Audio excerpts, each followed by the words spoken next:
Penyihir Jenius. Bab 121. Danau Orchid City, Sparkchurch. Bahkan di ibu kota provinsi di mana tanah sangat berharga, gereja Xinghuo menempati lahan yang luas di pusat kota. Bangunan gereja itu megah, bahkan dinding luarnya terbuat dari marmer mahal, memancarkan kemewahan di mana-mana. Tepat pada saat itu, seorang tamu terhormat tiba di ruang resepsi gereja. Blake dan Joris bergegas menghampiri, dan begitu mereka memasuki aula, mereka melihat Markis Hulan duduk di sofa dengan wajah gelap, teh merahnya belum tersentuh. Keduanya bertukar pandang, mata mereka berkedip-kedip. Sudah lama tak berjumpa, Yang Mulia Markis. Merupakan suatu kehormatan besar bagi kami untuk menyambut tamu terhormat seperti Anda. Sungguh merupakan kehormatan bagi gereja kami. Joris memaksakan senyum dan langsung memulai dengan ucapan menyanjung. Namun, Markis Hulan tidak terpengaruh oleh hal ini dan berkata dengan dingin, "Saya khawatir jika saya tidak datang sekarang, saya tidak akan pernah punya kesempatan untuk datang lagi." Blake terkekeh dan berkata, "Yang Mulia terlalu baik." Markis Hulan memotongnya tanpa sopan santun, "Aku tidak bercanda denganmu." Dia melemparkan laporan pertempuran ke meja kopi.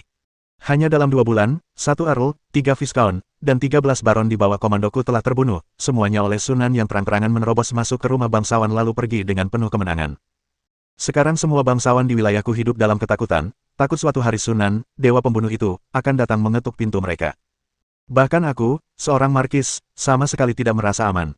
Janji apa yang dibuat kultus Starfiremu kepadaku sebelum ini? Anda diberitahu bahwa Anda akan menangani situasi di Jiangsu Selatan, tetapi apa hasilnya? Kalian semua didorong ke ambang kekacauan oleh Sunan, bukan? Baik Blake maupun Joris tampak agak muram, tetapi mereka tidak dapat mengucapkan sepatah kata pun untuk membantah. Faktanya, Starfirechult juga menderita kerugian besar selama periode ini. Di setiap kota tempat seorang bangsawan diserang dan dibunuh, cabang kultus Starfire setempat pasti akan hancur, dan hampir semua anggotanya musnah. Rentetan berita buruk itu membuat kedua imam besar mereka ketakutan. Kekuatan yang ditunjukkan Sunan telah jauh melampaui intelijen yang mereka kumpulkan sebelumnya. Bahkan Jensen, yang membawa benda-benda suci bersamanya, tewas di tangan Sunan. Hari-hari ini mereka mengkhawatirkan bagaimana cara menghadapi Sunan dan bagaimana menjelaskan semuanya kepada pendeta tinggi Oviju. Tuanku, kami memang ceroboh dalam perencanaan kali ini dan meremehkan kekuatan Sunan. Tapi yakinlah, imam besar Iviju akan segera muncul dari pengasingannya. Dengan bantuannya, kami pasti bisa membunuh Sunan. Blake meyakinkannya dengan sungguh-sungguh. Saya harap Anda menepati janji dan tidak sekadar memberikan janji kosong. Wajah Markis Hulan tetap gelap, tetapi nadanya agak melunak. Ada satu hal lagi.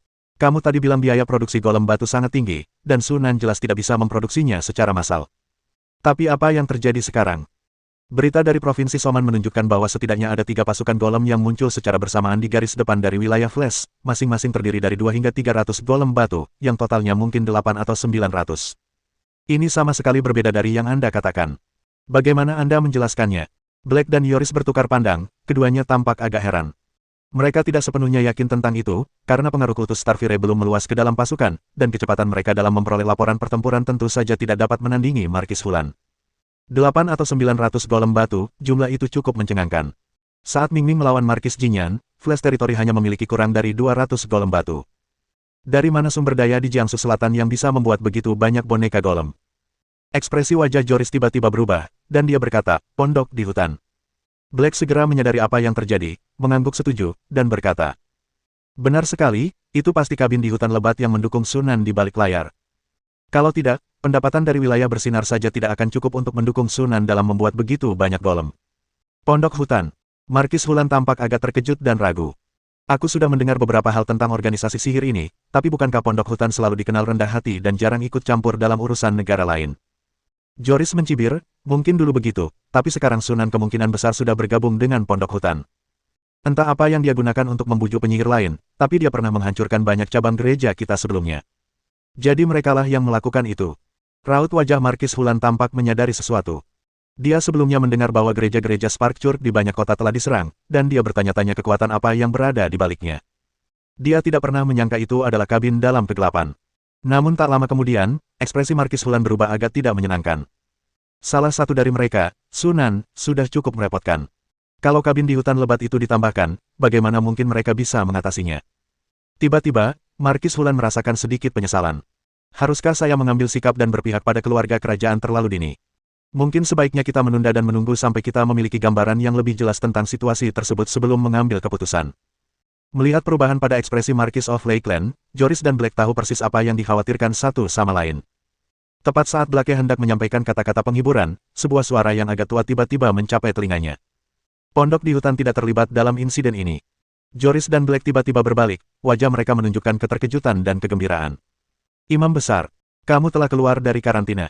Seorang lelaki tua dengan pelipis yang mulai memutih tiba-tiba muncul di ruang tamu. Meskipun rambutnya putih seluruhnya, wajahnya memiliki kulit kencang dan rona kemerahan. Melihat wajahnya saja, Anda tak akan pernah membayangkan bahwa ia seorang centenarian. Hanya mata biru mudanya yang menunjukkan perubahan yang terakumulasi selama bertahun-tahun. Jubah birunya yang dibuat dengan indah namun bersahaja menonjolkan sikapnya yang tenang dan semangatnya yang kuat. Markis Hulan segera menebak identitas pendatang baru itu, tak lain adalah Imam Besar Iviju, tokoh dengan jabatan tertinggi dan terkuat di Sekte Starfire selain Paus, yang jarang terlihat. Konon, dukun yang disembah keluarga kerajaan tewas di tangan pendeta besar ini. Ini adalah sosok yang kuat, bahkan lebih kuat dari seorang penyihir. Markis Hulan berdiri. Bahkan dia, seorang markis, tidak berani menganggap remeh statusnya dan memperlakukan tokoh yang begitu berkuasa dengan tidak hormat. Senang bertemu denganmu, Markis Hulan. Saya sangat menyesal karena sedang menyendiri dan tidak bisa keluar untuk menyambut Anda secara langsung. Ekspresi dan nada bicara Oviju ternyata lembut, sama sekali tidak menunjukkan sikap orang kuat. Markis Hulan memaksakan senyum dan berkata, Imam besar, Anda terlalu baik. Dia berhenti sejenak, lalu tak dapat menahan diri untuk bertanya, apa maksud Imam besar dengan perkataannya barusan? Ovi tersenyum tipis, aku pernah bertarung dengan seorang penyihir dari pondok hutan. Dia hanya mengincar semacam benda suci gereja kita, bukan sengaja ingin melawan kita. Penyihir lain dari pondok hutan tidak akan ikut campur dalam perang ini. Begitu. Markis Hulan menghela napas lega. Lalu bagaimana dengan Sunan? Tuan Hulan, tenang saja, saya akan menangani Sunan secara pribadi.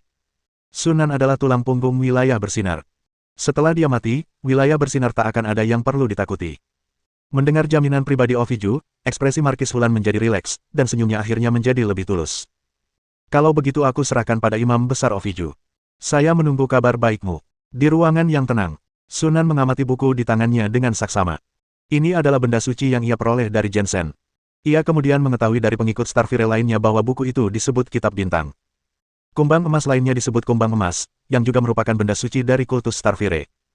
Sementara hari-harinya dihabiskan untuk menyerang dan membunuh para bangsawan di Provinsi Hulan dan menghancurkan cabang-cabang gereja Xinghuo, Sunan juga meluangkan waktu untuk mempelajari dua benda suci tersebut. Usahanya membuahkan hasil, dan dia membuat beberapa penemuan yang sangat menarik. Secara umum, benda-benda suci mengandung rahmat ilahi. Kitab bintang dan kumbang emas tidak terkecuali. Sunan kemudian mengekstrak dua untaian rahmat ilahi dari mereka. Ia membuka telapak tangannya, dan di atasnya melayang dua helai cahaya keemasan setipis rambut, saling terkait dan berputar seolah menari dengan anggun, dengan bintik-bintik cahaya kecil jatuh di sekelilingnya, menciptakan pemandangan yang benar-benar indah. Salah satu untaian, yang terlihat lebih tebal, diambil dari Kitab Bintang. Rahmat ilahi, 1-2 unit standar, mengandung energi murni yang dicetak dengan iman, memiliki efek polusi spiritual, dan penyerapan akan menyebabkan perubahan dalam pemikiran dan kognisi, dan secara bertahap menghasilkan iman yang kuat dan fanatik terhadap sumber energi ilahi. Rahmat ilahi pada hakikat merupakan sejenis energi ilahi, energi murni yang dimurnikan oleh para dewa. Kemurniannya sebanding dengan energi jiwa. Tentu saja energi ilahi ini juga mempunyai kelemahan seperti halnya energi jiwa, yakni mengandung jejak iman ilahi. Begitu seseorang secara sembrono menyerap sesuatu ke dalam tubuhnya, jiwanya pasti akan terkikis oleh imannya. Seiring waktu, ia akan menjadi penganut dewa-dewa, atau bahkan fanatik. Bahkan pencemaran semacam ini lebih serius dibanding pencemaran yang disebabkan oleh penyerapan jiwa.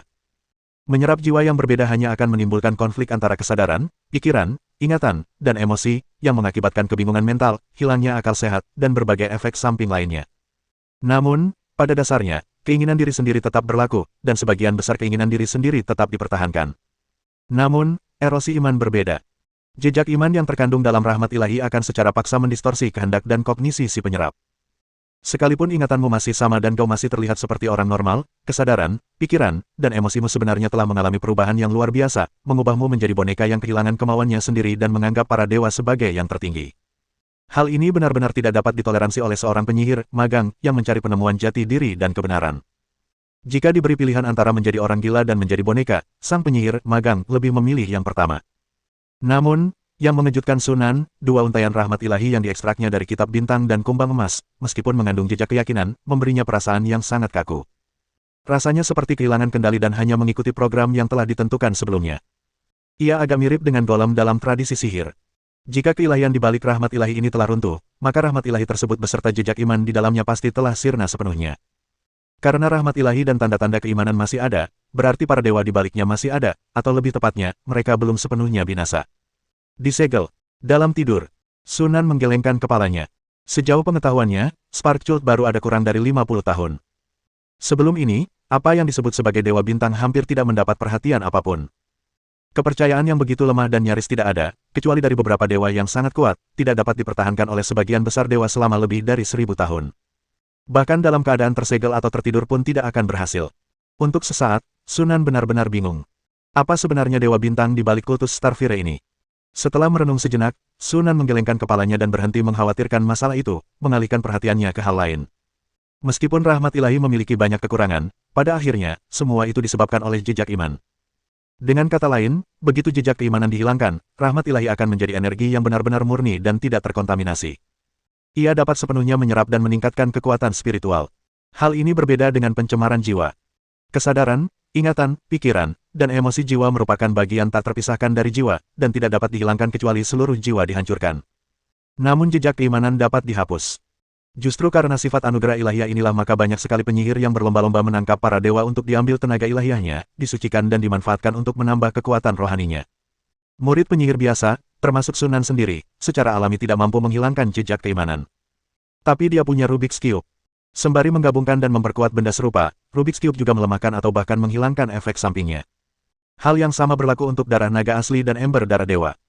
Dari perspektif ini, Rubik's Cube juga harus mampu menghilangkan efek samping dari rahmat ilahi. Jika erosi iman ember darah ilahi dapat diberantas, tidak ada alasan mengapa rahmat ilahi tidak bisa. Sunan membuka kubus Rubik dan meletakkan 2 untai rahmat ilahi di dalamnya. Dalam sekejap, item dan informasi baru muncul di antarmuka kerajinan. Energi ilahi, 3 unit standar, adalah energi murni yang mengandung jejak iman yang samar. Energi ini memiliki sedikit efek polusi spiritual. Penyerapannya akan menyebabkan perubahan dalam berpikir dan kognisi, dan secara bertahap mengembangkan iman yang kuat dan fanatik terhadap sumber energi ilahi. Ini benar-benar berhasil. Mata Sunan berbinar. Dibandingkan dengan rahmat ilahi yang asli, deskripsi kekuatan ilahi yang disintesis sekarang menyertakan awalan samar sebelum jejak iman dan awalan kecil sebelum polusi mental. Ini menunjukkan bahwa efek samping dari rahmat ilahi memang dapat dilemahkan melalui sintesis. Dengan cara ini, dengan memperoleh lebih banyak benda suci dan mengekstrak lebih banyak rahmat ilahi dari benda-benda tersebut, seseorang dapat mensintesis energi ilahi yang sepenuhnya tidak terkontaminasi, yang kemudian dapat diserap untuk meningkatkan kekuatan spiritual seseorang. Wajah Sunan berseri-seri dengan senyum gembira. Sekarang ada cara lain untuk meningkatkan kekuatan mental. Tampaknya kita benar-benar akan berhadapan dengan Sparkchult. Tanpa memilih untuk melakukan sintesis, Sunan mematikan Rubik's Cube, mengembalikan Divine Grace ke dalam cincin spasial, lalu mengeluarkan Divine Blood Ember. Selama periode ini, ia menghancurkan banyak cabang kultus Starfire dan memperoleh lebih dari 10 buah ember darah ilahi, yang segera ia sintesiskan menjadi ember darah ilahi bermutu tinggi, yang selanjutnya meningkatkan efisiensi meditasinya. Hanya 2 hari yang lalu, dia berhasil membangun cincin bintang ke-13.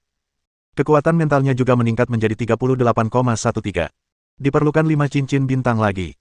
Teknik meditasi cincin bintang di level 14 sekarang membutuhkan 1,5 juta poin kemahiran yang mencengangkan untuk ditingkatkan.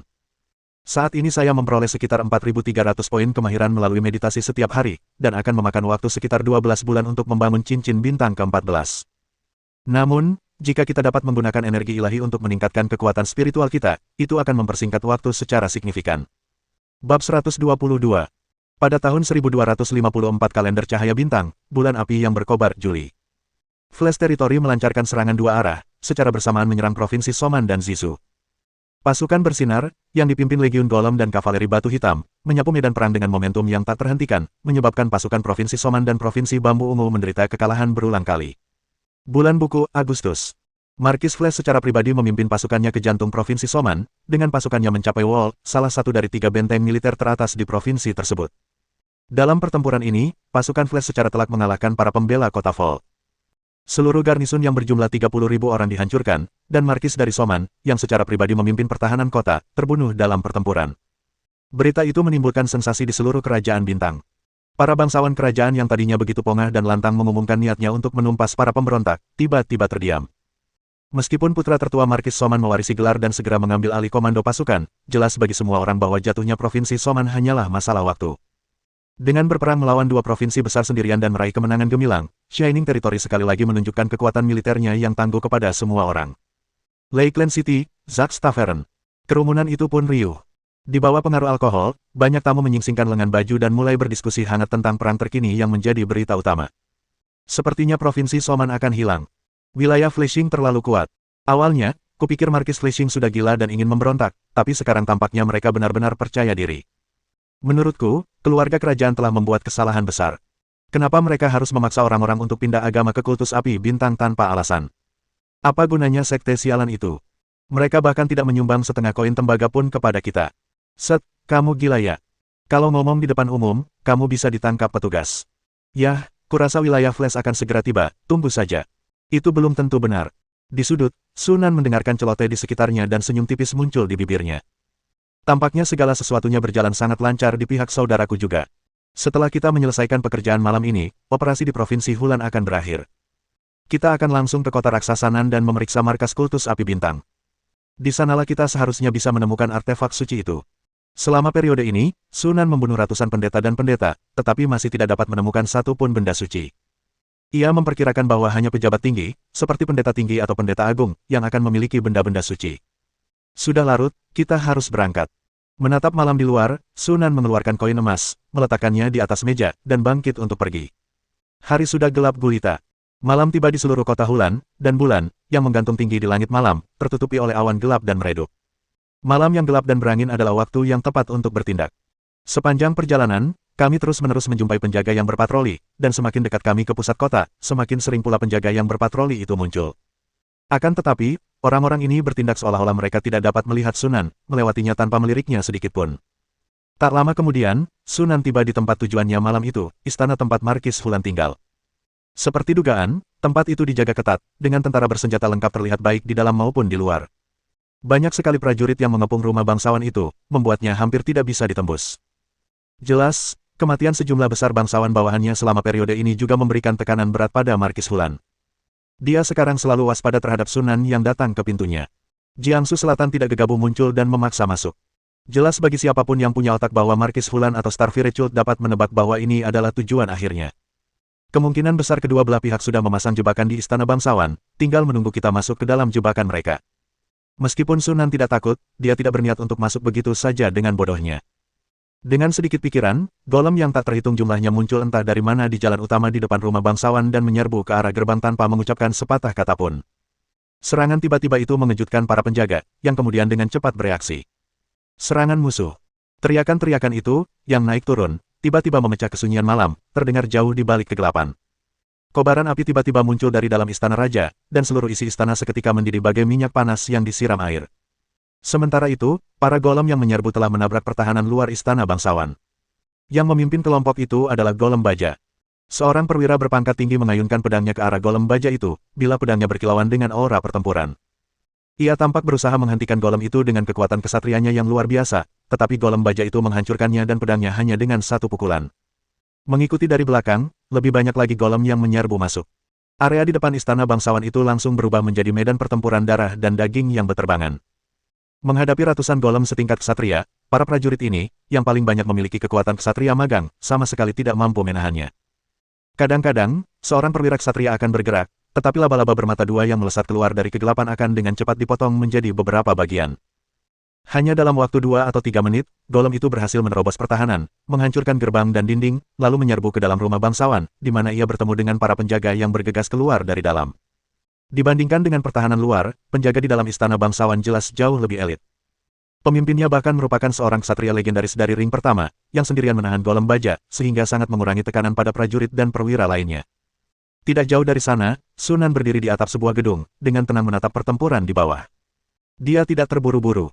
Pasukan Markis Hulan sendiri tidak dapat menghentikan boneka golem. Ia menunggu kultus Starfire untuk mengambil inisiatif. Dentang. Serangan pedang lainnya membelah lengan golem baja itu, meninggalkan luka sayatan, sebelum Lauren segera mundur untuk menghindari tinju raksasa baja yang mendekat. Sial, orang ini sungguh keras kepala. Sejak menjadi ksatria legendaris, Lauren belum pernah menghadapi monster yang hampir mustahil dikalahkan. Tubuh lawan lebih keras dari baja. Setelah menerima begitu banyak serangan, hanya ada beberapa celah. Sungguh keterlaluan. Berapa lama orang-orang Starfirechult ini berniat bersembunyi? Lauren mengumpat dalam hati. Tepat pada saat itu, terdengar suara mendesing samar dari belakangku. Dalam sekejap, hawa dingin menjalar ke tulang punggungnya, membuat kulit kepala Lauren terasa geli. Dia merasakan ancaman kematian yang kuat untuk pertama kalinya setelah sekian lama. Tanpa ragu, Lauren merunduk ke depan, berguling canggung untuk menghindari tebasan tajam dari belakang. Boneka laba-laba. Setelah mendapatkan kembali pijakannya, Lauren berbalik dan melihat bahwa dia telah diserang oleh boneka laba-laba hitam pekat. Namun dia segera menyadari ada sesuatu yang salah. Dia telah mengamati boneka laba-laba itu. Meskipun mereka sangat kuat, mereka paling-paling hanya berada pada level seorang ksatria puncak. Tetapi boneka laba-laba di depannya, entah karena serangan barusan atau perasaan yang ia rasakan sekarang, sangatlah berbahaya. Bahkan lebih berbahaya dari raksasa baja itu. Sebelum Lauren dapat menyadarinya, boneka laba-laba itu menerkam lagi, sepasang bilah kakinya yang tajam dan berkilau menebas udara dari kedua sisi dengan kecepatan kilat. Tak ada waktu untuk bereaksi. Lauren menghindari tebasan kaki yang datang dari kanan dan menangkis tebasan kaki yang datang dari kiri dengan pedangnya. Dentang. Di tengah benturan logam yang keras, Lauren merasakan kekuatan yang luar biasa memancar dari bilah pedang, menyebabkan lututnya lemas dan dia berlutut di tanah. Bagaimana ini mungkin? Lauren sangat khawatir. Bahkan raksasa baja sebelumnya tidak sekuat ini. Boneka di depan kita jelas lincah. Kekuatannya seharusnya relatif lemah. Sayangnya, kenyataan tak memberinya banyak waktu untuk berpikir. Boneka laba-laba itu segera mengangkat kedua bilah kakinya dan menebas. Mendesis. Dalam sekejap, badai pedang menerjangnya. Setelah hanya 2 atau 3 tarikan napas, pedang panjang ksatria baja milik Lauren hancur berkeping-keping dengan suara retakan.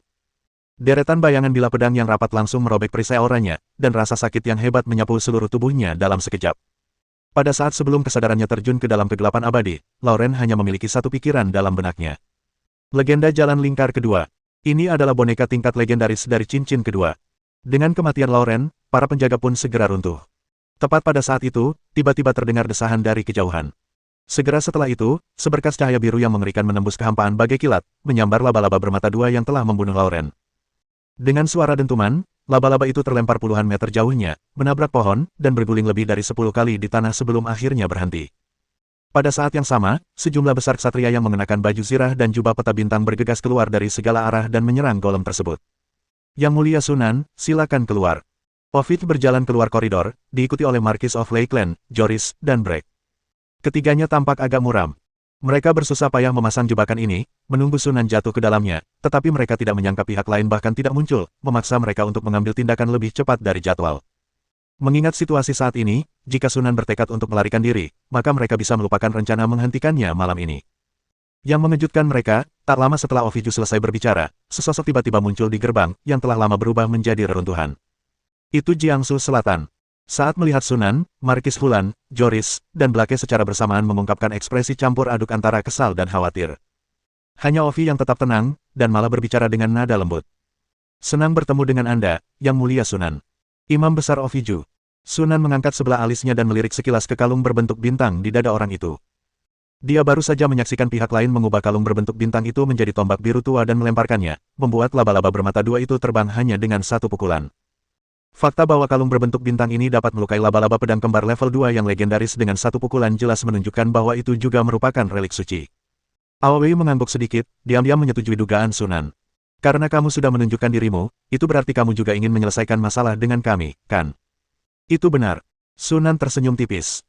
Kedua belah pihak sangat menyadari bahwa permusuhan di antara mereka telah lama membuat rekonsiliasi menjadi mustahil, dan pertempuran yang menentukan, bahkan pertarungan sampai mati, tidak dapat dihindari. Setelah bertukar pandang, Aiviju dan Sunan bertindak secara bersamaan, melambung ke angkasa dan menuju keluar rumah bangsawan, lalu menghilang di langit malam dalam sekejap. Kenapa Imam Besar Aiviju tidak berurusan dengan Sunan di sini? Marquis Hulan mengerutkan kening. Kita sudah melakukan begitu banyak persiapan, kan? Joris menggelengkan kepalanya, Sunan tidak akan tertipu. Apa kau tidak lihat dia sama sekali belum masuk ke area kediaman bangsawan? Memang benar bahwa Sunan dan Imam Besar Aiviju ingin menyelesaikan masalah ini untuk selamanya, tetapi tidak ada pihak yang cukup bodoh untuk menyerahkan inisiatif kepada pihak lain. Sunan tidak akan melangkah masuk ke dalam rumah bangsawan, dan Ovidiu tidak akan mau menghadapi Sunan beserta pasukan boneka golemnya di saat yang bersamaan. Situasi saat ini dapat diterima oleh kedua belah pihak. Sisanya tergantung pada kekuatan sejati setiap orang. Mari kita hadapi golem-golem ini dulu. Black mengeluarkan sepotong ambar dan melemparkannya ke udara. Di bawah sinar rembulan, sepetak kecil kulit layu, putih keabu-abuan, samar-samar terlihat terbungkus dalam warna kuning kemasan. Cahaya bintang jatuh pada batu ambar, langsung memancarkan cahaya cemerlang, lalu meledak seperti kembang api, berubah menjadi bintik-bintik kecil yang tak terhitung jumlahnya yang berjatuhan bagai badai. Pada saat yang sama, pola-pola susunan misterius perlahan muncul di tanah di bawah kaki semua orang, memancarkan cahaya redup yang menggemakan cahaya bintang jatuh. Fluktuasi aneh pun tercipta, menyelimuti seluruh kediaman sang bangsawan. Para pemuja Starfire yang tengah terlibat dalam pertempuran tiba-tiba merasakan semangat mereka terangkat, seolah-olah mereka telah meminum sejenis ramuan, dan kekuatan serta kecepatan mereka meningkat drastis. Sebaliknya, para golem dan boneka semuanya menjadi kaku, seolah-olah mereka mengenakan belenggu yang berat dan tak terlihat.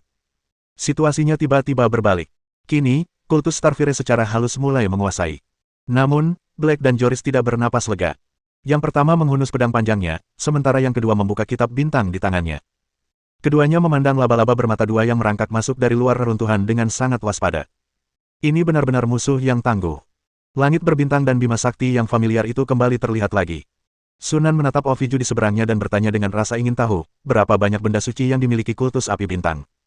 Dan bagaimana benda-benda suci ini dibuat. Ovi menatap Sunan dengan sedikit terkejut. Yang mulia lebih berpengetahuan daripada yang saya duga, dan Anda bahkan bisa membedakan antara benda suci dan artefak dewa. Kedua penyihir yang saya temui sebelumnya salah mengira benda suci sebagai artefak dewa. Namun, kamu tidak perlu tahu cara membuat benda-benda suci, lagi pula, orang mati tidak perlu tahu banyak hal. Sunan terkekeh, begitu percaya diri. Bukankah terakhir kali kau membiarkan seorang penyihir melarikan diri? Itu karena aku tidak menggunakan kekuatanku yang sebenarnya. Saya bicara dengan tenang, kata Ovi, tatapannya dalam dan tak terduga. Kekuatan semacam itu punya banyak serangan balik, jadi aku biasanya tidak menggunakannya kecuali kalau itu musuh kuat yang harus kubunuh. Namun, Tuan Sunan, Anda memenuhi syarat. Kalau begitu, aku benar-benar merasa terhormat. Sunan tersenyum kecut. Kalau begitu, rasakanlah kekuatan dari para dewa. Saat dia selesai berbicara, cahaya bintang yang menyilaukan tiba-tiba bersinar dari Oviju. Dalam sekejap, aura lelaki tua yang awalnya tampak tegar dan tenang itu tiba-tiba berubah, dan seluruh tubuhnya diselimuti aura kuno dan luas yang seolah-olah berasal dari masa lalu yang jauh. Di bawah cahaya bintang yang menyilaukan, Oviju tampak berubah menjadi dewa sejati, tatapannya ke arah Sunan membawa aura angkuh seperti memandang rendah semut. Rasa tertekan yang amat dalam melingkupi sekujur tubuh Sunan, seakan-akan ada batu besar yang menggelinding dari hatinya, membuat dadanya terasa sesak. Dia menarik napas dalam-dalam, lalu mendesah. Sudah lama aku tidak merasakan hal ini benar-benar membuatku bernostalgia. Ekspresi Oviju membeku, dan pandangan keheranan melintas di matanya. Bab 123. Ovi dipenuhi dengan kekhawatiran dan ketidakpastian. Dia menyadari betul betapa mengerikannya rasa penindasan yang dia timbulkan terhadap musuh-musuhnya di negara bagian ini. Terakhir kali ia memperlihatkan kekuatan ini, sang penyihir kerajaan merasa ketakutan. Namun Sunan tidak peduli, dia bahkan menunjukkan ekspresi nostalgia dan sentimental. Dilihat dari nadanya, tampaknya dia pernah menghadapi situasi yang sama sebelumnya. Tapi bagaimana itu mungkin? Selain dia, apakah ada manusia lain di benua ini yang telah menguasai kekuatan suci? Sunan cepat beradaptasi dengan perasaan tertekan yang menyelimutinya. Dia telah mengalami situasi serupa berkali-kali di kehidupan masa lalunya. Dia secara pribadi telah berhadapan dengan utusan dewa, anak dewa, dewa setengah dewa, dan bahkan dewa sejati. Dibandingkan dengan makhluk-makhluk kuat dan mengerikan itu, Oviju di depannya tidak ada apa-apanya. Sunan dapat mengetahui bahwa Oviju hanya menyerap energi ilahi ke dalam tubuhnya dan kemudian memanfaatkannya. Sekarang, dia pada hakikat adalah peninggalan setengah suci, keinginan dan persepsinya terdistorsi oleh jejak keimanan. Kekuatan ilahi sejati tidak terbatas pada level Anda. Sunan tersenyum kecut, dan sebelum Oviju yang terkejut dapat bertanya apapun, dia mengangkat tangannya dan menembakkan rudal ajaib yang mengenai Oviju. Akan tetapi, cahaya bintang di tubuh orang itu hanya berkedip sedikit sebelum memusnahkan rudal ajaib yang datang. Oviju tersadar dari lamunannya, wajahnya berubah dingin. Ia melepas kalung berbentuk bintang dari lehernya, menggenggamnya erat-erat, dan sesaat kemudian, cahaya bintang memancar dari telapak tangannya, dengan cepat mengembun menjadi tombak biru tua. Tertawa. Tombak biru itu merobek kehampaan, melesat ke arah Sunan dengan ledakan yang menusuk. Namun, Sunan sudah menyelesaikan mantra kedua. Tiba-tiba, seluruh tubuhnya kabur dan langsung terbelah menjadi 8 bagian, berhamburan ke segala arah.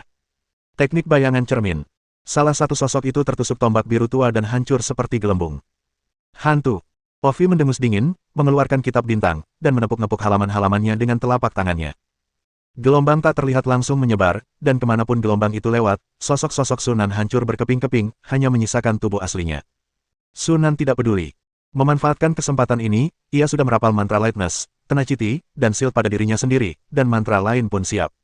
Sinar tajam. Seberkas cahaya merah tua yang membawa panas dahsyat menyambar Oviu bagai kilat, namun masih terhalang oleh cahaya bintang di tubuh Oviu. Tidak ada gunanya, kau tidak bisa menyakitiku, kata Oviju dingin. Begitu dia memasuki keadaan ini, kepribadiannya tampak berubah total menjadi orang yang berbeda, kehilangan semua kelembutan dan ketenangannya sebelumnya. Mendengar ini, Sunan hanya mengerutkan bibirnya dan mengabaikannya. Tidak ada yang namanya pertahanan yang tak terkalahkan di dunia ini. Bahkan pertahanan yang terkuat pun ada batasnya. Harus ada batasan kerusakan kumulatif, seperti cincin perlindungan. Entah ia memiliki batas kerusakan instan dan membutuhkan sejumlah besar energi untuk mendukungnya, seperti inti rune sihir. Apapun jenisnya, ia dapat dipatahkan asalkan kerusakannya terakumulasi hingga tingkat tertentu. Dalam sekejap mata, Sunan telah melemparkan permata rune bermutu tinggi, yang berubah menjadi petir dan meledak ke arah Oviju. Saat petir menyambar, tubuh Oviju tiba-tiba bersinar terang dengan cahaya bintang. Meskipun mereka akhirnya berhasil menghentikan Thunder, penampilan ini tidak diragukan lagi mengungkap sebuah petunjuk. Seperti dugaanku. Senyum tipis tersungging di mata Sunan. Benda milikmu ini pasti menyerap banyak rahmat ilahi, kan? Oviju berkata dengan wajah muram, terus kenapa? Bisakah kau bertahan sampai aku menghabiskan rahmat ilahiku? Sambil berbicara, telapak tangannya sudah kembali menekan kitab bintang. Bintang-bintang di sekitarnya tiba-tiba mulai bergetar, lalu jatuh serentak, membanjiri Sunan.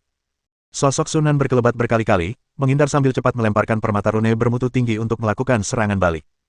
Pertempuran itu dengan cepat meningkat ke titik puncaknya. Kedua belah pihak saling serang, dan berusaha semaksimal mungkin menghindari serangan dan meminimalkan kerusakan yang mereka terima. Pertarungan ini menentukan siapa yang akan menyerah lebih dulu. Oviju sangat yakin akan hal ini. Saat dia membunuh penyihir kerajaan terakhir kali, dia hanya menggunakan rahmat ilahi yang telah dikumpulkannya selama 7 atau 8 tahun. Dia masih memiliki hampir 40 tahun rahmat ilahi di dalam dirinya. Bahkan jika Sunan lebih kuat dari penyihir kerajaan itu, dia bisa dengan mudah bertahan lebih lama darinya. Namun seiring berjalannya waktu, ekspresi Oviju berangsur-angsur menjadi aneh. Hanya dalam waktu 5 atau 6 menit, Sunan telah terkena 5 Starfall dan 7 Star Spear, jadi mengapa dia masih tidak menunjukkan tanda-tanda kelelahan? Berapa banyak benda ajaib yang dimiliki orang ini? Oviju tidak sepenuhnya tidak tahu tentang benda-benda magis. Menurut perkiraannya, bahkan jika Sunan membawa 30 atau 40 benda magis tingkat alkimia, benda-benda itu seharusnya sudah habis sekarang. Mungkinkah Sunan juga memiliki benda ajaib dengan efek perlindungan terhadap cahaya redup? Dan bukan hanya satu. Tepat saat Oviju dipenuhi rasa ngeri, 4 bayangan cakar abu-abu besar tiba-tiba muncul dari udara tipis dan menebasnya. Ovi terkejut. Bukannya dia takut terluka. Dengan cahaya bintang yang melindunginya, bayangan cakar abu-abu itu tidak dapat melukainya sama sekali.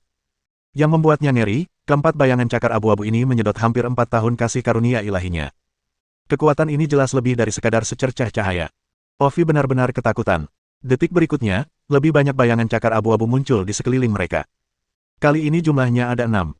Wajah Ovi berubah menjadi hijau. Ia mencoba menghindar, tetapi bayangan cakar abu-abu itu menempel padanya seperti lintah yang gigih, dan pada akhirnya, hampir 6 tahun rahmat ilahi habis. Hanya dalam waktu singkat, rahmat ilahi di dalam dirinya telah menyusut hingga hanya bernilai 7 atau 8 tahun. Ovi tiba-tiba menyadari bahwa serangan dan pertahanan yang gencar telah menghabiskan banyak rahmat ilahi. Melihat Jiangsu Selatan, segalanya tetap tenang dan tidak terganggu. Berapa banyak kartu truf yang dimiliki orang ini? Untuk pertama kalinya firasat buruk muncul di hati Ovi. Melihat ekspresinya, Sunan terkekeh dalam hati. Dia memiliki 10 cincin pelindung di tubuhnya, tetapi sejauh ini dia baru menggunakan 7, sehingga tersisa 3. Bahkan jika cincin perlindungan tertinggi habis digunakan, masih akan ada inti rune sihir. Faktanya, jika dia tidak menyimpan energi mentalnya untuk pertahanan inti rune sihir, serangannya mungkin akan lebih ganas lagi. Dia telah menghabiskan cincin malapetaka, tetapi dia telah menyiapkan cukup banyak permata rune berkualitas tinggi untuk operasi ini. Dia masih memiliki lebih dari 20 permata di cincin spasialnya, cukup untuk mengalahkan Oviju. Dalam hal mengeluarkan energi, dia tidak pernah takut pada siapapun. Dengan jentikan pergelangan tangannya, 3 permata rune bermutu tinggi muncul di telapak tangan Sunan, yang kemudian dia lemparkan tanpa sepatah kata pun. Dalam sekejap, api, guntur, dan badai melanda Oviju. Klik! Langit berbintang di sekitarnya akhirnya runtuh dan hancur dengan suara gemuruh yang memekakkan telinga. Sunan merasakan sesuatu yang kabur di depan matanya, dan saat berikutnya dia kembali berada di langit malam. Melihat lagi ke arah Oviju, dia telah berubah menjadi bola cahaya bintang dan melesat pergi ke kejauhan. Serangan tadi menghabiskan lebih dari 4 tahun kasih karunia ilahi Oviju dan benar-benar menghancurkan semangat juangnya. Pada titik ini, ia menyadari bahwa ia bukan tandingan Sunan. Jika ia terus bertarung, saat anugerah ilahinya habis adalah saat ia mati. Selagi masih ada sedikit rahmat ilahi yang tersisa, cepatlah dan larilah. Selama kita dapat kembali ke kantor pusat gereja di kota Raksasanan, kita masih mempunyai kesempatan untuk bangkit kembali. Sayangnya, idenya ditakdirkan untuk tetap menjadi sekadar angan-angan belaka. Sebelum mereka melangkah terlalu jauh, hawa panas yang menyengat tiba-tiba datang dari samping. Ovi menoleh dengan ngeri dan melihat gelombang api yang berkobar bercampur bau belerang. Berdengung. Tubuh Oviju bersinar terang dengan cahaya bintang, memadamkan api seketika. Namun sedetik kemudian, seekor binatang raksasa yang menyerupai naga sekaligus kadal menerkamnya dengan gigi dan cakar yang terbuka. Pria dan binatang itu berontak dan jatuh ke tanah seperti meteor. Brengsek. Oviju dipenuhi rasa terkejut dan amarah. Ia mengeluarkan tombak bintang dan hendak menusukkan monster raksasa itu ke tubuhnya, tetapi begitu ia bergerak, monster raksasa itu tiba-tiba melepaskannya dan mundur. Oviju sedikit terkejut, dan firasat buruk tiba-tiba muncul di hatinya. Benar saja, badai logam perak menyapu dengan ganas. Mendesis. Kerucut tajam yang tak terhitung jumlahnya menghujani Oviju, menyebabkan cahaya bintang berkedip-kedip tak menentu.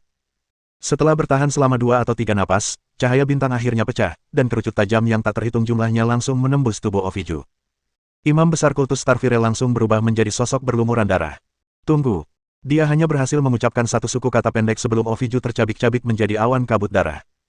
Cahaya keperakan itu lenyap, dan keheningan kembali menyelimuti malam itu.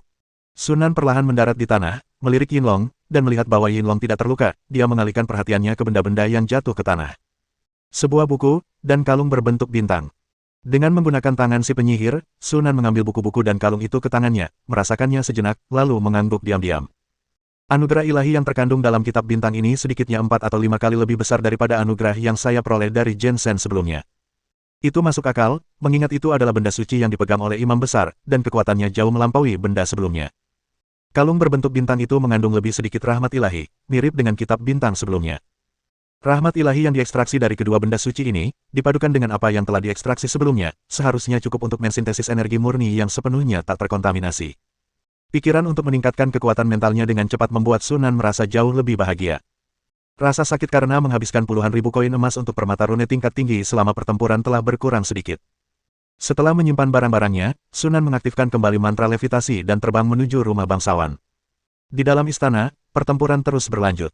Dengan berkah cahaya bintang, para pemuja api bintang mengerahkan kekuatan tempur mereka yang dahsyat, dan bersama para prajurit yang datang dari luar untuk memberi dukungan, mereka membalikkan keadaan dan dengan tegas menekan boneka golem. Di sisi lain, meskipun Black dan Joris tidak mampu mengalahkan golem laba-laba legendaris cincin kedua, mereka tidak perlu khawatir akan dikalahkan dalam jangka pendek berkat kekuatan relik tersebut. Situasinya berkembang ke arah yang positif. Hati Markis Keulan tetap gelisah, tidak dapat rileks, dan dia sesekali melihat ke arah tempat Sunan dan Ao Weijiu pergi. Dia tahu betul bahwa hasil di sini sebenarnya tidak relevan. Kunci sebenarnya adalah hasil antara Sunan dan Ao Weijiu. Begitu Oviju mengalahkan Sunan, para golem di sini tidak akan menjadi ancaman. Tetapi jika Sunan menang, semua orang yang hadir akan hancur malam ini. Melihat kerutan di dahi Markis Fulan, Kaspar berbisik, "Jangan khawatir, Yang Mulia, dengan imam besar yang bertindak sendiri, tidak akan ada masalah." Nada bicara Kaspar penuh keyakinan yang kuat. Orang luar mungkin tidak tahu, tetapi eselon menengah dan atas dari Starfire Cult semuanya tahu bahwa imam besar Iviju adalah sosok kuat yang telah menerima dukungan ilahi dan dapat menggunakan kekuatan ilahi. Bahkan seorang penyihir pun tidak mungkin sebanding dengan pendeta agung yang sangat disayangi para dewa. Sejak saat Sunan memilih menunjukkan dirinya alih-alih segera pergi, nasibnya sudah ditentukan. Begitu kita berurusan dengan Sunan, wilayah cahaya tak perlu ditakuti lagi. Setelah menumpas para pemberontak, rencana misionaris sekte di Kadipaten Bintang tak akan terhambat lagi, dan sekte akan bisa makmur. Kaspar merenung dalam diam, senyum tipis tanpa sadar tersungging di bibirnya. Tepat pada saat itu, teriakan kaget terdengar di telingaku. Seseorang datang. Semua orang segera mendongak dan melihat sesosok makhluk terbang ke arah mereka dari kejauhan. Saat mereka semakin dekat, orang-orang perlahan mulai melihat wajah orang itu dengan jelas.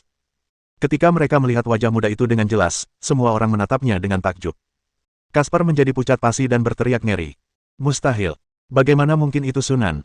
Bagaimana mungkin imam besar bisa kalah? Markis Leiklen tak lagi peduli dengan luapan amarah Kaspar. Sejak Sunan muncul di hadapannya, ia merasa seperti jatuh ke dalam gua es, seluruh tubuhnya membeku. Bahkan Oviejo pun dikalahkan. Tidak ada seorang pun di seluruh provinsi Hulan yang dapat menghentikan Jiangsu Selatan lagi. Mereka sudah tamat. Gelombang penyesalan yang mendalam melandanya, dan Markis Hulan dipenuhi rasa sesal. Kalau saja dia tahu sebelumnya kalau Spark Cult tidak bisa diandalkan, dia seharusnya tidak terburu-buru memilih sisi sejak awal. Bahkan jika seseorang melanggar perintah Adipati Agung, paling buruk ia akan ditegur dan sebagian wilayahnya disita. Tidak seperti sekarang, seseorang telah kehilangan segalanya, termasuk nyawanya. Saya sangat menyesalinya. Melihat wajah pucat Kaspar di sampingnya, Markis of Lakeland tiba-tiba merasakan gelombang amarah, mencabut pedang panjangnya dari pinggangnya, dan menusukkannya ke jantung Kaspar. Kaspar putus asa ketika ia lengah oleh serangan mendadak Markis of Lakeland. Ia ditikam tepat di jantung dan menatap Markis of Lakeland dengan kaget dan marah. Kamu. Sebelum dia sempat menyelesaikan bicaranya, Markis Hulan menghunus pedangnya dan memenggal kepalanya dengan gerakan tangan belakang. Saat mendarat, Sunan melihat pemandangan ini dan ekspresi ketertarikan muncul di wajahnya. Jadi ini pertikaian internal. Dentang. Markis Hulan melemparkan senjatanya dan memaksakan senyum pada Sunan, lalu berkata, "Tuan Sunan, kita sebenarnya tidak perlu sampai ke titik ini. Lagi pula, kita tidak punya permusuhan sejak awal, kan? Ini semua ulah sekte api bintang. Aku bisa meninggalkan kegelapan dan merangkul cahaya, serta mempersembahkan provinsi Hulan dengan kedua tanganku. Aku hanya memintamu untuk mengampuni aku dan keluargaku." Sunan menatap Markis Hulan dengan tajam, lalu tiba-tiba tersenyum kecil. Markis Hulan sangat gembira melihat pemandangan itu, mengira Sunan telah menyetujui lamarannya. Namun sedetik kemudian, kilatan petir menyambar alisnya. Sekalipun kami memusnahkan kalian dan keluarga kalian, Provinsi Lakeland akan tetap menjadi milik kami, dan bahkan lebih bersih. Di tengah ekspresi bingung dan enggan Markis Hulan, Sunan berbicara dengan tenang. Dia lalu mengabaikan mayat-mayat yang tergeletak di tanah dan menatap Yoris dan Black yang melaju kencang menuju kejauhan. Setelah Sunan muncul, kedua pemimpin kultus Starfire meninggalkan pengikut mereka tanpa ragu dan berbalik untuk melarikan diri. Sayangnya, Jiangsu Selatan telah mengambil tindakan pencegahan. Keduanya belum berlari jauh ketika dihentikan oleh Yinlong. Laba-laba bermata dua itu segera mengejar. Dua legenda ring kedua versus dua legenda ring pertama, hasilnya sudah jelas. Sunan menarik pandangannya dan mulai membersihkan medan perang. Malam semakin gelap. Sesaat kemudian, Sunan dengan tenang berjalan keluar dari rumah bangsawan, melirik kegelapan yang kini sunyi di belakangnya, lalu melayang ke langit dan segera menghilang dalam malam. Bab 124.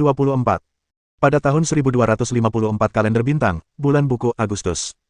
Markis Hulan terbunuh di rumahnya. Seluruh keluarganya musnah dalam semalam. Berita itu menyebabkan keributan di kalangan petinggi kerajaan bintang. Para bangsawan keluarga kerajaan hidup dalam ketakutan terus-menerus, takut Sunan akan datang ke pintu mereka dan membunuh mereka di tengah malam.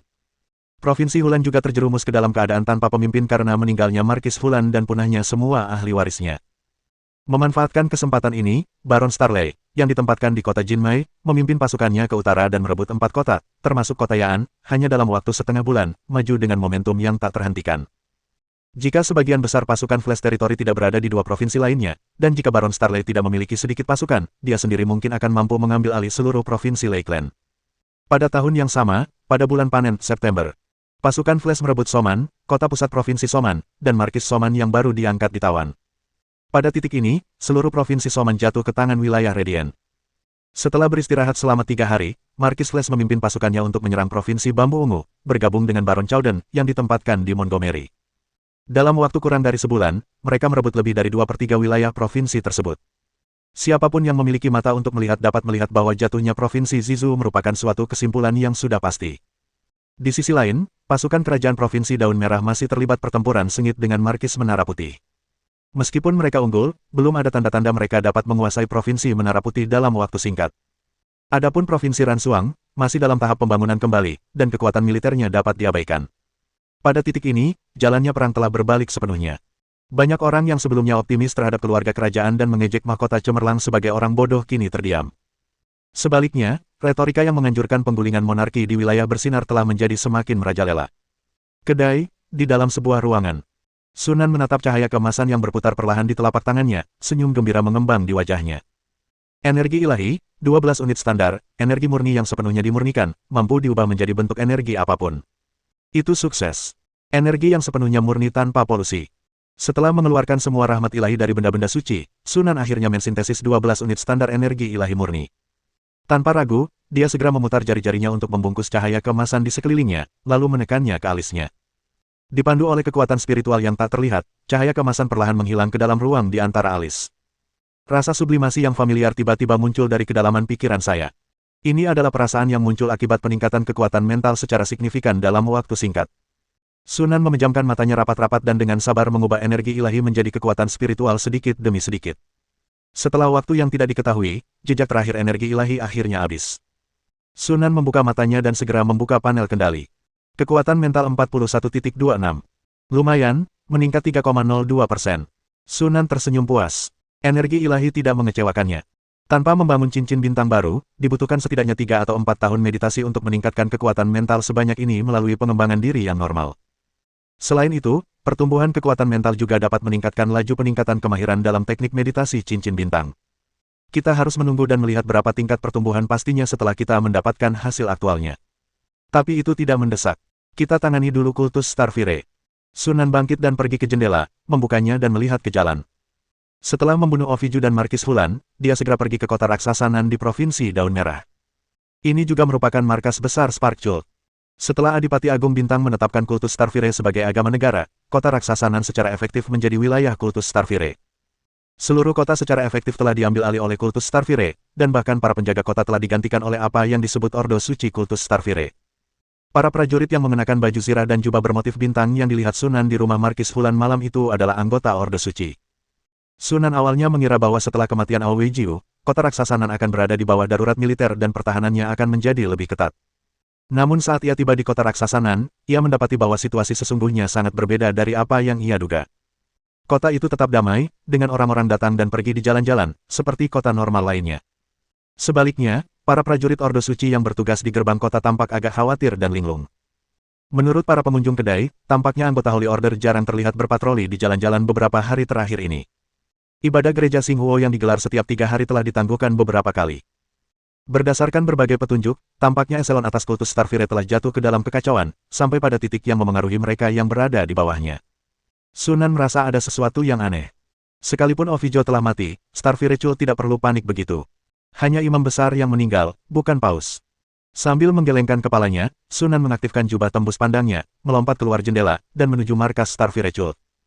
Bagaimanapun, mari selesaikan masalah dengan Spark Cult hari ini. Mari kita lihat apakah kita bisa memanen kumpulan artefak suci lainnya. Markas besar gereja Starfire terletak tepat di pusat kota Nan raksasa. Awalnya, tempat ini merupakan kediaman penguasa kota Nan raksasa, tetapi kini telah dialihfungsikan menjadi markas besar gereja. Ketika Sunan tiba di sana, dia terkejut karena tidak ada penjaga di pintu masuk. Pintunya terbuka lebar, dan di dalamnya sunyi senyap. Sunan samar-samar merasakan ada sesuatu yang salah. Ini tidak terlihat seperti jebakan. Awalnya dia berencana menggunakan trik yang sama lagi, menggunakan golem untuk menyerbu markas Starfire Cult, mengeluarkan semua kekuatan Starfire Cult sebelum melancarkan gerakannya, tetapi sekarang dia berubah pikiran dan langsung menyerang. Melewati gerbang dan koridor, Anda tiba di halaman yang luas. Begitu Sunan melangkah masuk ke halaman, dia melihat tulang-tulang yang tak terhitung jumlahnya berserakan di tanah. Setidaknya ada 100 kerangka pucat tergeletak sembarangan di tanah. Setelah diamati lebih dekat, terlihat bekas gigitan halus pada tulang, yang tampaknya ditinggalkan oleh makhluk kecil. Masih banyak potongan kain robek yang tertinggal di tanah sekitar, yang samar-samar terlihat sebagai jubah peta bintang yang unik bagi kultus Starfire. Sepertinya ada yang mengalahkan kita. Ekspresi keraguan terpancar di mata Sunan. Selain dia, siapa lagi yang punya dendam mendalam terhadap Starfire Cult hingga mereka tak segan-segan menyerang markas Starfire Cult. Meskipun ragu, Sunan bergerak cepat dan melangkah masuk. Sepanjang jalan, terlihat berbagai kerangka pucat. Dilihat dari jejak pertempuran di sekitar mereka, para penyerbu itu sangat kuat, dan para kultis api bintang hampir tak berdaya melawan. Pembantaian itu sepihak. Setelah memasuki halaman belakang, Sunan akhirnya mendengar suara pertempuran datang dari depan. Dia memperlambat langkahnya dan berjalan maju tanpa suara. Pertempuran sengit tengah berlangsung di halaman yang luas. Satu sisi pertempuran terdiri dari ratusan pemuja Starfire, yang membentuk formasi pertahanan setengah lingkaran dengan punggung mereka menempel pada bangunan. Di sisi lain, Sunan terkejut ketika mengetahui bahwa yang dilihatnya adalah sekelompok serangga. Mereka tampak seperti lebah, tetapi kepala mereka berbentuk bulat dengan mulut yang ditutupi gigi-gigi tajam dan rapat, yang tampak agak menyeramkan. Jangan tertipu oleh ukurannya yang kecil. Serangga ini hanya seukuran telur. Mereka sangat cepat dan memiliki gigi yang sangat tajam. Satu gigitan saja sudah cukup untuk menggerogoti baju zirah seorang Starfire cultis. Sunan akhirnya mengerti bagaimana bekas gigitan pada tulang yang pernah dilihatnya sebelumnya itu muncul. Orang-orang itu dimakan hidup-hidup, kulit dan dagingnya, oleh serangga ini. Seorang murid penyihir. Sunan menyipitkan matanya sedikit. Serangga ini tampak persis seperti hasil karya murid penyihir. Tepat pada saat itu, tiba-tiba terdengar suara dengungan, dan segerombolan serangga terbang keluar dari pintu masuk lain di halaman. Melihat ini, semua pengikut Starfire menunjukkan ekspresi putus asa. Mereka sudah diambang kehancuran, dan kini segerombolan serangga yang menakutkan telah tiba, memperburuk keadaan. Tetapi apa yang terjadi selanjutnya mengejutkan mereka. Kawanan serangga itu tidak terbang ke arah mereka. Sebaliknya, mereka menyerang dengan agresif ke arah pintu masuk lain ke halaman. Kita telah ketahuan. Sunan mengerutkan kening, membuka mulutnya, dan tiba-tiba mengeluarkan ledakan sonik yang besar. Hancurkan gelombang suara. Suatu massa yang tampak berputar dan meliuk-liuk meluncur keluar, menghantam kawanan serangga bagaikan bola meriam, dan seketika mencabik-cabik mereka. Kawanan serangga yang tadinya padat tampak telah tercabut sebagian besarnya, menyisakan ruang kosong di udara. Sunan lalu melambaikan tangannya, dan gelombang api besar melonjak keluar, membakar serangga yang tersisa menjadi abu. Saat dia bergerak, Sunan keluar dari mode siluman dan menampakkan wujudnya. Para anggota Spark Cult yang tidak jauh dari situ tercengang. Gerombolan serangga yang mereka susah payah tahan dengan mudahnya dibasmi oleh sosok misterius di hadapan mereka, sebuah pemandangan yang membuat mereka merasa seperti sedang bermimpi. Seorang pria dengan status penting di antara kerumunan dengan cepat mengenali Sunan dan berseru kaget. Jiangsu Selatan. Kelompok orang beriman itu terkejut, dan tatapan mereka ke arah Sunan langsung berubah. Apakah orang ini Sunan? Penyihir yang sendirian menghancurkan penempatan militer di Provinsi Lakeland dan membunuh imam besar Oviju. Sekelompok orang itu langsung mengerang dalam hati. Musuh di hadapan kita sudah sulit dihadapi, dan kini musuh tangguh lainnya telah muncul. Sepertinya kita benar-benar tak bisa lepas dari nasib kita hari ini. Mengabaikan reaksi para anggota Spark Cult, Sunan berbalik untuk melihat pintu masuk ke halaman yang berseberangan secara diagonal. Keluarlah, berhenti bersembunyi. Terdengar suara tawa pelan, dan seorang pria berjubah abu-abu muncul dari sudut. Sunan sedikit mengernyit saat pandangannya tertuju pada wajah pendatang baru itu. Alasannya sederhana, karena penampilan orang tersebut terlalu abstrak.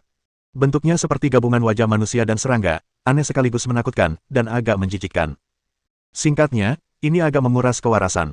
Kulit putih keabu-abuan yang terekspos itu sesekali akan menggembung dan menggeliat, seolah-olah ada sesuatu yang menggeliat di bawahnya. Seorang murid penyihir yang telah menyatu dengan garis keturunan sejenis serangga atau binatang. Sunan sedikit mengerti. Seperti yang diharapkan dari seorang murid penyihir yang bisa membunuh Oviju, dia punya beberapa keterampilan. Pria berjubah abu-abu itu menatap dingin ke arah Sunan dengan mata yang menyerupai mata majemuk serangga. Kau juga ke sini untuk mencari jasad suci, kan? Sisa-sisa dewa. Ekspresi Sunan berubah. Apakah ini alasan dibalik kultus Starfire yang memiliki darah dewa dan benda-benda suci? Tetapi siapa sebenarnya orang ini, dan mengapa dia mengetahui rahasia Starfire Cult? Pikirannya berkecamuk, tetapi Sunan tetap tampak tenang dan berkata dengan acuh tak acuh, memangnya kenapa kalau begitu? Bibir lelaki berjubah abu-abu itu melengkung membentuk lengkungan dingin, memperlihatkan senyum yang menakutkan. Dengan berat hati, saya harus memberitahukan bahwa Anda harus menyerahkan sisa-sisa dewa kultus api bintang. Perkumpulan kehidupan abadi kami bertekad untuk mendapatkannya. Masyarakat keabadian. Organisasi magang sihir. Jika memang begitu, dilihat dari namanya, para calon penyihir ini tampaknya memiliki tujuan yang cukup ambisius. Kau ingin menuai hasilnya? Sunan mencibir. Dia praktis sendirian menghancurkan kultus Starfire. Penyihir magang yang disebut-sebut sebagai Immortal Society ini hanya melompat keluar di menit-menit terakhir untuk meraup keuntungan. Bagaimana mungkin dia bisa menoleransi hal seperti itu? Jadi kau tidak berencana untuk menyerah? Pria berjubah abu-abu itu terkekeh. Tanpa membuang kata-kata, Sunan langsung meluncurkan rudal ajaib.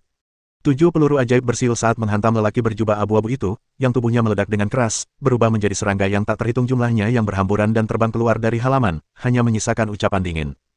Anda akan menyesalinya. Sunan sedikit terkejut. Ia tak menyangka pria berjubah abu-abu itu begitu arogan dalam perkataannya, namun begitu tegas dan cepat dalam pelariannya. Kata-katanya dan tindakannya sama sekali tidak konsisten. Setelah memastikan bahwa pria berjubah abu-abu itu memang telah pergi, Sunan menggelengkan kepalanya dan mengalihkan pandangannya ke arah sekelompok pemuja Starfire. Saat pria berjubah abu-abu itu pergi, serangga-serangga itu pun terbang. Para anggota kultus Starfire, yang selamat dari cobaan itu, ambruk ke tanah, terengah-engah, dan menatap Sunan dengan ketakutan di mata mereka. Satu roh jahat telah pergi, tetapi ada satu lagi di depan. Sunan menatap lelaki tua yang langsung mengenalinya dan bertanya, siapa orang itu tadi? Aku juga tidak begitu yakin, jawab lelaki tua itu agak takut. Orang itu sebelumnya pernah menyusup ke markas gereja, tetapi berhasil dihalau oleh Imam Besar Oviju. Mendengar nama Imam Besar Oviju, tatapan lelaki tua itu terhadap orang di hadapannya menjadi semakin takut. Lagi pula, konon Imam Besar Oviju tewas di tangan pria di depannya. Sunan kemudian menyadari bahwa pria berjubah abu-abu itu tahu dia tidak bisa mengalahkannya, itulah sebabnya dia pergi tanpa ragu-ragu. Apakah Anda bersiap untuk kembali dan mendapatkan bala bantuan? Namun, kemampuan lelaki berjubah abu-abu itu untuk lolos tanpa cedera dari cengkeraman Oviju menunjukkan bahwa ia setidaknya cukup cakap di antara para calon penyihir tingkat ketiga. Sepertinya Immortal Society bukan kekuatan kelas 2. Aku harus meminta saran yang lain di pertemuan berikutnya. Di mana sisa-sisa para dewa? Tanya Sunan lagi. Saya tidak tahu apapun tentang peninggalan dewa, kata lelaki tua itu sambil tampak bingung. Sunan mengerutkan kening, melemparkan mantra pada manusia, dan bertanya lagi, tetapi mendapat jawaban yang sama. Yang lainnya juga tidak menyadarinya. Setelah berpikir sejenak, Sunan bertanya lagi, di mana paus Anda? Yang mulia paus masih menyendiri. Pria tua itu melirik bangunan di belakangnya. Jelas, di sanalah paus dari sekte Spark sedang menyendiri. Sunan mencibir, hal sebesar ini sudah terjadi, dan pausmu masih punya pikiran untuk menyendiri. Dia cukup tenang. Dari paus ke bawah, gereja Starfire terdiri dari Imam Besar Oviju dan 3 imam besar lainnya, Jensen, Joris, dan Black. Kini, keempatnya telah tewas di tangan Sunan, dan para anggota tingkat tinggi dari kultus Starfire telah musnah. Sungguh tidak masuk akal bahwa paus mereka tidak maju untuk mengambil alih pada saat genting ini dan tetap mengasingkan diri. Tidak mengherankan jika kultus Spark kini berada dalam kekacauan seperti itu, dan kantor pusatnya bahkan telah diserang, hampir semua anggotanya terbunuh. Ruang rahasia yang mulia paus terbuat dari baja murni, yang bahkan para ksatria legendaris pun tak mampu menembusnya dari luar. Lagi pula, hanya Imam Besar Oviju yang memiliki kunci untuk memasuki ruangan itu. Kita tak punya cara untuk membuka ruangan itu atau menghubungi paus. Kunci. Sunan berpikir sejenak dan menggelengkan kepalanya. Saat membunuh Oviju, ia bertindak terlalu jauh. Selain artefak suci itu, ia menghancurkan semua yang ada di Oviju, termasuk pria itu sendiri dan semua barang miliknya, tanpa meninggalkan apapun. Sekalipun ia memiliki kuncinya, kunci itu sudah lama hilang. Sepertinya saya perlu menghilangkan kebiasaan bertindak terlalu jauh ini. Sambil menenangkan dirinya, Sunan menatap bangunan di depannya. Dia menjadi semakin ingin tahu. Menurut para penganut agama ini, Paus Gereja Spark jarang muncul di depan umum, dan Ovidio menghabiskan sebagian besar waktunya untuk memimpin urusan gereja. Faktanya, hanya Oviedo yang mampu melihat dan menghubungi Paus. Ini tentu saja sangat tidak normal. Seolah-olah kultus Starfire sepenuhnya dikendalikan oleh Ovidio saja, dan Paus merupakan sosok yang sama sekali tidak diperlukan. Ini jelas bukan fenomena yang seharusnya terjadi di gereja normal. Bab 125. Setelah memperoleh informasi yang diinginkannya, Sunan tidak ragu untuk membunuh para pemuja Starfire yang tersisa. Dia meninggalkan naga tersembunyi dan laba-laba bermata dua di luar untuk mencegah pria berjubah abu-abu itu kembali, dan kemudian Sunan masuk ke dalam gedung. Di ujung koridor yang sunyi itu, hanya ada pintu logam yang tertutup rapat. Seperti yang dikatakan Spark Cultis, gerbang dan dindingnya terbuat dari baja olahan, yang jauh lebih keras dari besi hitam. Jangankan seorang ksatria legendaris ring pertama, bahkan seorang ksatria legendaris ring kedua pun tidak akan mampu menerobos sini dalam waktu singkat. Namun, itu bukan masalah besar bagi Jiangsu Selatan. Ia langsung berjalan ke pintu besi itu, menatap kunci yang tampak canggih itu, dan mencoba membukanya. Dengan sekali klik, kunci itu pun terbuka. Meskipun membobol kunci adalah mantra tingkat 0, namun mantra ini sangat berguna. Tidak peduli seberapa canggih atau rumitnya kunci tersebut, selama itu bukan kunci rahasia atau kunci ajaib, teknik membobol kunci yang sederhana dapat memecahkan masalah tersebut. Ruang rahasia yang dirancang oleh kultus Starfire hanya dapat mengusir para ksatria dan orang biasa. Tak ada gunanya melawan calon penyihir yang telah menguasai pembobolan kunci. Sambil mendorong pintu logam berat itu, pemandangan di baliknya segera terlihat oleh Sunan. Seluruh ruangan rahasia itu benar-benar kosong, tanpa satupun perabotan, hanya lantai, dinding, dan langit-langit logam yang dingin. Sosok-sesosok tergeletak sendirian di tengah ruangan. Ia adalah seorang lelaki berusia 40-an, mengenakan jubah megah bermotif bintang, terbaring tak bergerak di tanah, dengan mahkota bertatakan permata dan tongkat emas panjang di sampingnya. Apakah ini Paus dari Starfire Cult? Sunan berdiri di pintu sebentar, mengamati, dan ekspresi aneh perlahan muncul di wajahnya. Dalam persepsi mentalnya, jiwa lelaki yang terbaring di tanah telah hilang sepenuhnya, dan dia tidak dapat merasakan sedikit pun jejak jiwanya.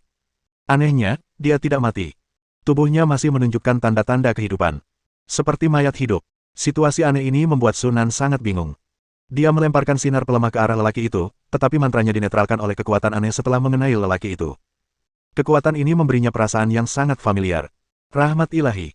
Tatapan Sunan sedikit menajam. Setelah ragu sejenak, ia tetap waspada dan dengan hati-hati mendekati pria itu. Bahkan saat dia mendekat, pria itu tetap tidak responsif. Melihat ini, Sunan segera mulai memeriksanya. Sesaat kemudian, dia akhirnya memastikan bahwa jiwa Paus dari kultus Starfire telah hilang sepenuhnya. Tubuh yang tersisa ditopang sepenuhnya oleh kasih karunia ilahi di dalamnya, yang mencegahnya dari sepenuhnya menghentikan aktivitas kehidupannya, membusuk, dan mati. Yang mengejutkan Sunan, meskipun peningkatannya sangat sedikit, hampir tidak terasa, namun rahmat ilahi dalam tubuh pria itu memang meningkat perlahan. Jadi begitu. Setelah berpikir sejenak, Sunan segera mengerti.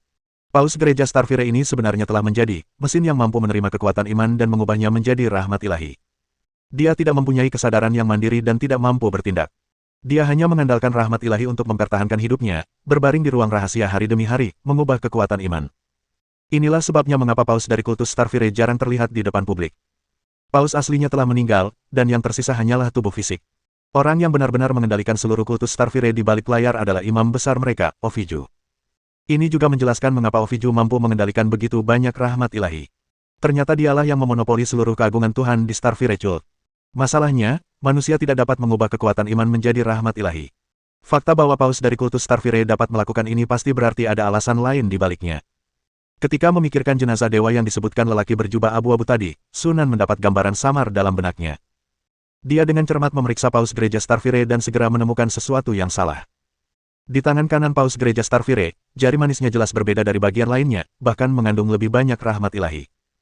Setelah menggunakan kekuatan mentalnya untuk merasakan jari itu, Sunan segera memastikan bahwa jari manis itu bukan milik Paus sendiri, melainkan dijahit kemudian. Poin pentingnya adalah jari ini luar biasa kuat. Sunan berusaha sekuat tenaga memotong menggunakan bilah yang terbentuk dari inti rune sihir, tetapi bahkan tidak bisa meninggalkan bekas putih. Bahkan dengan unsur perlindungan ilahi yang terlibat, kekuatan ini jauh melampaui kekuatan seorang ksatria legendaris cincin pertama. Ini jelas bukan bagian dari tubuh manusia biasa. Jelaslah bahwa jari manis ini adalah apa yang disebut sebagai sisa-sisa dewa. Untuk menyatukan sisa-sisa dewa ke dalam tubuhmu sendiri, aku sungguh tidak tahu apakah harus menyebutmu sangat berani atau sangat bodoh. Sunan tidak dapat menahan diri untuk tidak mendesah.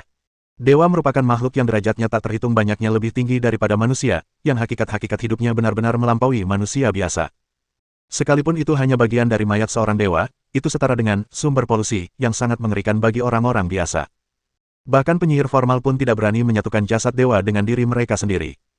Jadi, bagi seorang ksatria legendaris, melakukan hal itu sama saja dengan mencari kematian. Jiwa Paus mungkin musnah akibat dampak penyatuan dengan sisa-sisa dewa.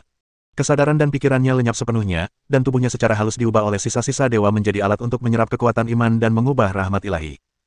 Tubuh ini setiap saat diubah oleh rahmat ilahi, menjadi bentuk kehidupan yang lebih dekat dengan hakikat sisa-sisa ilahi. Jika seiring berjalannya waktu, kultus Starfire berkembang dan kekuatan keyakinannya meningkat puluhan kali lipat, serta berlanjut selama puluhan ribu tahun, tubuh ini mungkin dapat sepenuhnya berubah menjadi tubuh dewa. Pada saat itu, Dewa Bintang sejati akan dibangkitkan dari tubuh ilahi. Itulah yang membuat para dewa begitu menakutkan. Sekalipun sebagian besar tubuh dewa hancur dan hanya sebagian kecil yang tersisa, ia masih dapat dihidupkan kembali asalkan ada cukup iman dan waktu. Kuncinya adalah bahwa sang dewa juga dapat secara bertahap mendistorsi kehendak dan kognisi makhluk yang bersentuhan dengan sisa-sisa dewa tersebut, mengubah mereka menjadi pengikut mereka yang secara spontan akan berjuang untuk kebangkitan dewa tersebut. Dari sudut pandang ini, semua dewa sebenarnya dapat dianggap sebagai dewa jahat. Sesuatu yang aneh. Aku penasaran, untuk apa para penyihir magang di Eternal Life Society membutuhkan ini? Apakah mereka juga punya metode untuk memurnikan energi ilahi? Setelah merenung sejenak tanpa hasil, Sunan menggelengkan kepalanya dan mengalihkan perhatiannya kembali ke tubuh di depannya. Ia menggenggam jari suci itu dan menariknya pelan-pelan. Ia langsung merasakan rahmat ilahi dalam diri Paus mengalir deras, berkumpul dengan cepat di jari manis itu seolah-olah hidup. Memanfaatkan kesempatan itu, Sunan mengeluarkan belati perak dan dengan tegas memotong ke arah titik pertemuan jenazah dewa dan jenazah Paus, berhasil memisahkan keduanya. Jari relik ilahi diperoleh. Sunan memfokuskan indranya dan menemukan bahwa rahmat ilahi yang terkandung dalam jari manisnya tidak banyak, mungkin karena telah ditarik oleh Oviju. Meski begitu, isinya lebih dari 10 kali lipat rahmat ilahi yang terkandung dalam kitab bintang, yang seharusnya cukup untuk meningkatkan kekuatan spiritual seseorang hingga 2 atau 3 poin. Sadar kembali dari rasa gembiranya, Sunan segera memasukkan jari-jarinya ke dalam Rubik's Cube. Meskipun benda ini memiliki kehidupan dan vitalitas, ia tidak memiliki kesadaran independen, sehingga Rubik's Cube dapat menampungnya. Melihat Paus, saat jenazah ilahi terpisah, tubuhnya membusuk dengan cepat pada kecepatan yang terlihat, memperlihatkan tulang-tulang pucat, dan akhirnya hancur berkeping-keping, daging dan tulang. Tak lama kemudian, hanya noda abu-abu samar yang tersisa di tempat itu. Sudah berakhir, kata Sunan dengan suara rendah. Tanpa alat untuk mengubah keyakinan, bahkan jika kultus Starfire masih memiliki anggota yang tersisa, ia tidak dapat lagi menciptakan benda suci dan darah dewa. Tanpa sarana untuk meningkatkan kekuatannya dengan cepat, sekte ini akan segera hancur dan tidak lagi menjadi ancaman. Setelah hari ini, Spark Cult akan menjadi sejarah. Setelah melakukan semua ini, Sunan meninggalkan ruang rahasia dan pergi ke gudang dan kediaman Ao Weijiu. Kedua lokasi tersebut diperoleh melalui interogasi pengikut Spark.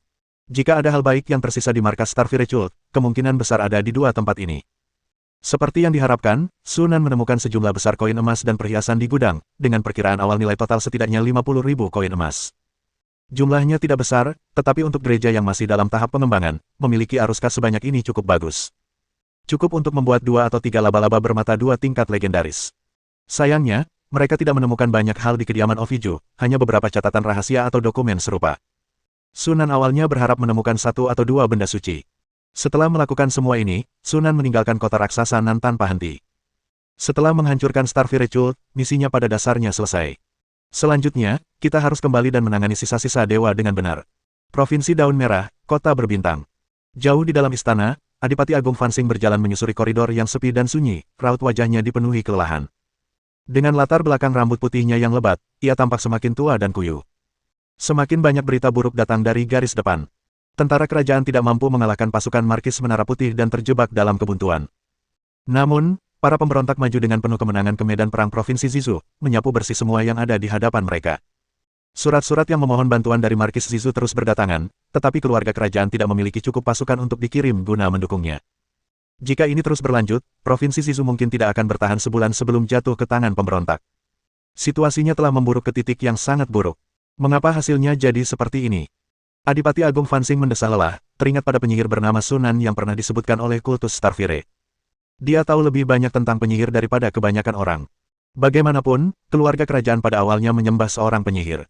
Namun, meskipun penyihir itu sangat kuat, ia tidak pandai menciptakan golem, apalagi membangun pasukan kuat seperti Legiun Golem dan Kavaleri Batu Hitam. Saya belum pernah mendengar ada penyihir yang bisa melakukan hal ini, memengaruhi jalannya perang berskala besar sendirian. Kesalahan penilaian inilah yang menyebabkan situasi berkembang ke keadaan saat ini. Saat dia sedang merenung, Grand Duke of Stars telah tiba di pintu ruang rahasia di ujung koridor. Dia berhenti, meluruskan penampilannya, lalu mengetuk pintu dengan lembut dan berkata dengan hormat. Paman besar. Keheningan pun terjadi. Setelah beberapa lama, sebuah suara berat terdengar dari balik pintu. Datang. Adipati Agung Fansing menghela napas lega, membuka pintu, dan masuk ke dalam. Kamar itu didekorasi sederhana, hanya ada tempat tidur, meja, dan kursi. Bahkan tidak ada satupun lukisan yang tergantung di dinding. Seorang laki-laki berpenampilan biasa saja, yang tampaknya baru berusia 40-an dan berpakaian sederhana, duduk di kursi dan memandang dengan tenang. Menatap wajah yang dikenalnya dan tak berubah selama puluhan tahun, Adipati Agung Fansing merasakan getaran kecil di hatinya, dan gelombang kecemburuan yang tak terkendali membuncah dalam dirinya. Menatap Grand Duke Starlight, pria itu menunjukkan ekspresi rumit, menghela napas, dan berkata, kau seharusnya tidak bekerja sama dengan Starfy Rachel. Tidak ada makan siang gratis di dunia ini, dan para dewa yang disebut-sebut itu bukanlah makhluk yang baik hati. Memperoleh keabadian melalui anugerah para dewa harus dibayar dengan harga yang sangat mahal. Sekalipun kau akhirnya memperpanjang umurmu, kau mungkin akan menjadi boneka orang-orang gila itu. Kamu mengacaukannya kali ini. Senyum pahit muncul di wajah Adipati Agung Fansing saat dia berkata dengan suara serak. Paman, ini semua salahku. Aku dibutakan oleh keserakahan. Tapi sekarang Sekte Starfire telah dihancurkan, pasukan pemberontak datang dengan kuat dan akan segera tiba. Aku benar-benar tidak punya pilihan lain selain datang dan memohon padamu. Pria itu dengan tenang bertanya, apa yang Anda inginkan dari saya?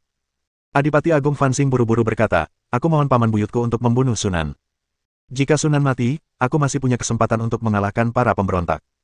Pria itu terdiam cukup lama sebelum bertanya, jika Sunan meninggal, apakah kamu 100% yakin bisa menumpas para pemberontak? Grand Duke Stars terdiam sejenak sebelum mengertakkan gigi dan berkata, sekalipun aku tak menang, aku akan berjuang sampai mati dan tak akan pernah membiarkan keluarga Kessler dipermalukan. Kali ini, lelaki itu tetap diam lebih lama.